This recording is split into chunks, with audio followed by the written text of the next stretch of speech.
what's weird? The fact that we have like 2 cameras here. Like, and when you're talking, what do I do? Am I supposed to? No, but when you're talking, like where do I look? Do I like this? And what do I do with my hands while you're talking? Like this? All right, a common question we get is, how did you guys get into real estate investing? Before we touch on that, I think we should talk about why we invest in real estate. So ultimately, the goal is to be financially free. And what that means to us, because we both work full-time jobs, plus we own Simpson Properties contracting together. Ultimately, the goal is to not be financially dependent on anyone or a company. Basically, we could be taken care of, have all of our essential bills covered through real estate investing. I think we should preface this by saying we are no experts on this. This is just our experience on buying our first income property. Yes. We're not real estate moguls yet, but I think the cool thing about this is we'll be able to document the journey towards financial freedom. And we're very goal orientated, and I know for a fact that we will make it happen. We're goal oriented. I'm terrible with grammar too. Thank you for correcting me on that. But we're driven people, and we're going to make it happen. And like Gary Vaynerchuk always says, document, don't create. So we want to document the journey and help you guys as well. Do you want to touch on how we started this?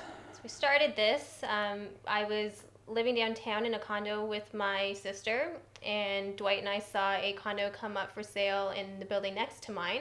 So we went to go see it, and it was a reasonable price, but it ended up being way too small, and we realized that it wasn't going to fit our lifestyle. Mm-hmm. So that's when we decided that we were going to invest in an income property instead. So the strategy we use going into this is called BRRRR: buy, rehab, rent, refinance, and repeat. We like to say invest, remodel, repeat. So the first step was to buy the property, and we live in Toronto. Anyone knows anything about the Toronto market, it is insane how expensive it is, but you can't use that as a deterrent to stop you from getting into this market. Like, a lot of people were saying, oh, you can't afford a place in Toronto.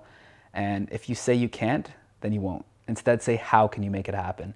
So I think everyone has an unfair advantage when it comes to real estate investing. And the biggest thing that we had going for us is I'm really good at working with my hands. So that saved us a lot of costs on the renovations. And I also had good contacts to bring in for certain sub-trades.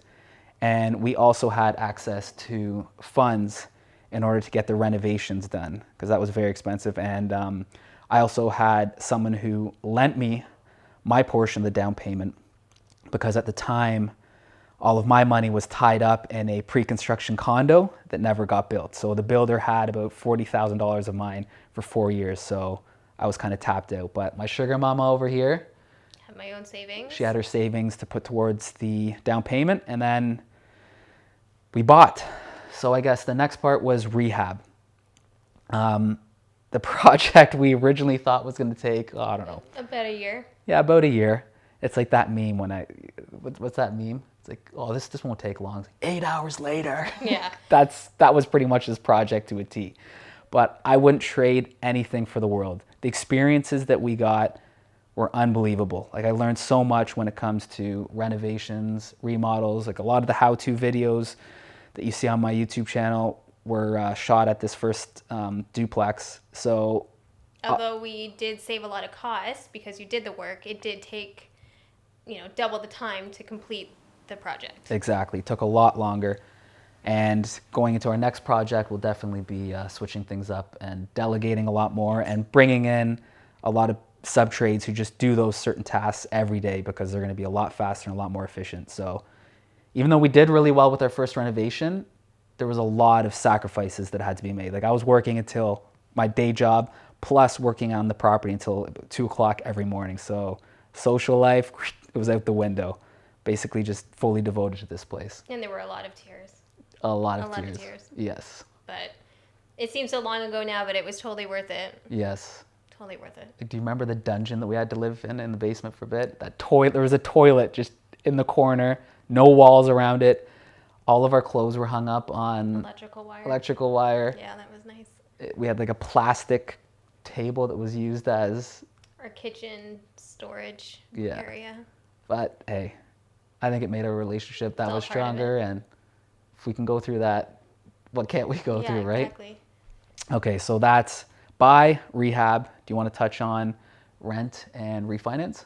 So part of renting, part of it, when we moved into this new house, I rented out the condo downtown along with my sister. We rented that out, and about the second year in, we realized that it was not cash flowing anymore. The rent we were getting was not covering the mortgage, and the maintenance fees. There weren't really no other bills that had to be covered. So a big part of it is that you want to be cash flowing, obviously. That this makes the whole point of an income property worth it. Exactly. Cash flow is king when it comes to investing in income properties. If you're not generating cash flow, get rid of it.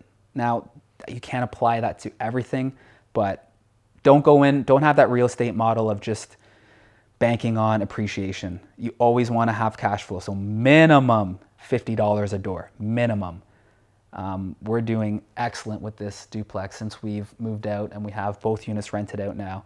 We are making amazing cash flow every month.